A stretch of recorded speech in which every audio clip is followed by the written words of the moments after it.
हमारा चैनल अभी तक सब्सक्राइब नहीं किया है, अगर आप उन 80% लोगों में से हैं, तो बस आपको एक छोटा सा काम करना है। इस वीडियो के नीचे आपको एक सब्सक्राइब बटन दिख रहा होगा, बस उस सब्सक्राइब बटन को दबाना है।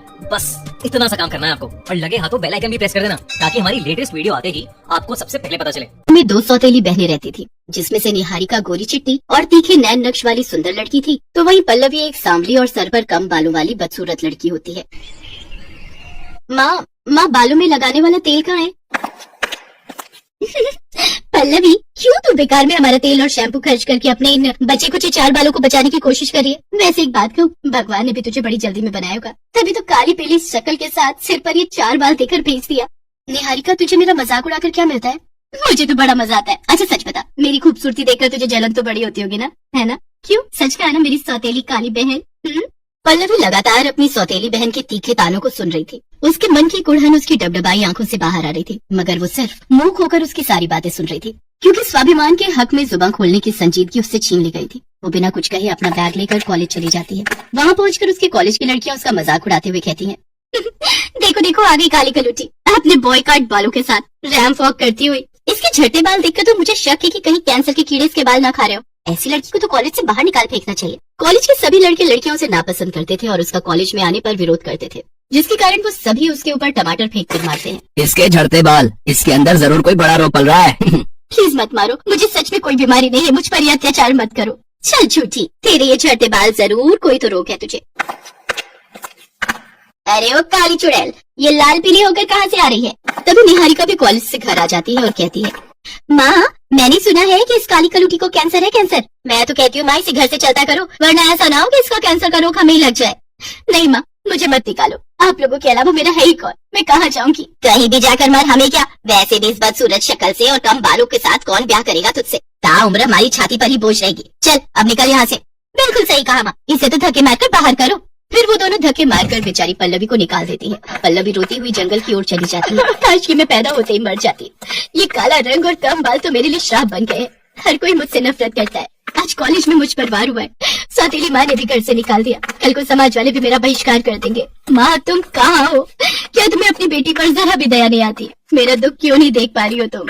पल्लवी का दुख उसकी आंखों से लगातार बह रहा था। सूरज ढलने के साथ ही अंधेरा छा जाता है और पल्लवी एक पेड़ के नीचे बैठी वहीं जंगल में सो जाती है। तभी वो खुद को ढेर सारे तारों के बीच आसमान में देखती है, जहाँ उसे अपनी मरी हुई माँ आशा नजर आती है। माँ, आप अपनी बेटी को छोड़कर कहाँ चली गई थी? आप नहीं जानती कि वो सौतेली माँ और बहन मुझ पर कितना जुल्म करती है। ये दुनिया बहुत ही मतलबी और स्वार्थी है माँ। मुझे अब एक पल भी यहाँ नहीं रहना, मुझे भी अपने साथ ले चलो। पल्लवी बेटा, मैं तुझे लेने नहीं बल्कि इस ओछेपन को मिटाने आई हूँ जिसने तेरे इस मन को घेर रखा है। तभी आशा के अंदर से एक तेज प्रकाश उत्पन्न होता है और वो पल्लवी के अंदर समा जाता है।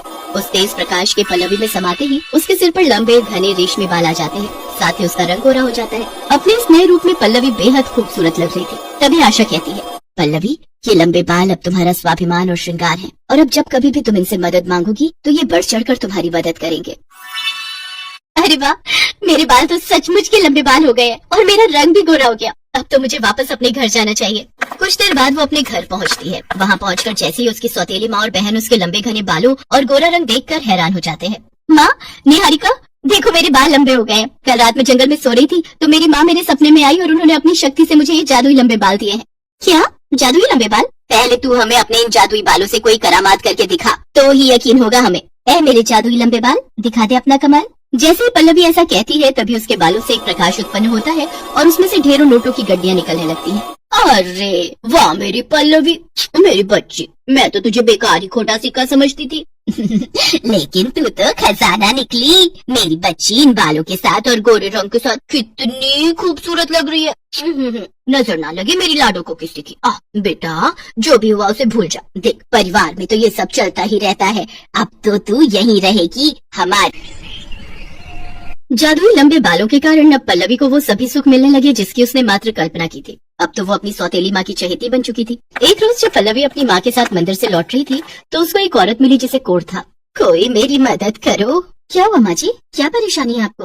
अरे पल्लवी, हाथ मत लगा इस बुढ़िया को, देख नहीं रही इसे कोढ़ है, कहीं तुझे न फैला दे। और अगर एक बार कोढ़ हो गया तो पूरे शरीर में फैलते देर नहीं लगती। फिर कुछ नहीं होगा मुझे माँ, डरो मत। बेटा मुझे इस कोढ़ ने जकड़ रखा है। मैं हर रोज इससे सड़ कर मर रही हूँ। मुझे इस रोग से मुक्ति दिला दे और एक नया जीवन दे दे। ऐ मेरी जादुई लंबे बाल, जरा दिखा दो अपना कमाल। जो ये चाहती है वो इन्हें मिल जाए। तभी उसके बालों से एक रोशनी उत्पन्न होती है जिसमें से दूध में गुलाब और गंगा जल मिली हुई धारा उस कोढ़ी औरत पर जा गिरती है और देखते ही देखते उसका सारा कोढ़ खत्म हो जाता है और वो पूरी तरह स्वस्थ हो जाती है। तुम्हारा बहुत बहुत शुक्रिया बेटा, आज तेरी वजह से मुझे नया जीवन मिला है। भगवान तुझे हमेशा खुश रखे। इसके बाद पल्लवी घर चली जाती है। उसके यहाँ अक्सर पीड़ित और दुखी लोगों का आना जाना लगा रहता, लेकिन पल्लवी किसी को भी खाली हाथ नहीं जाने देती और सबकी मदद करती। ये सब देख निहारिका को उससे बहुत जलन होती है।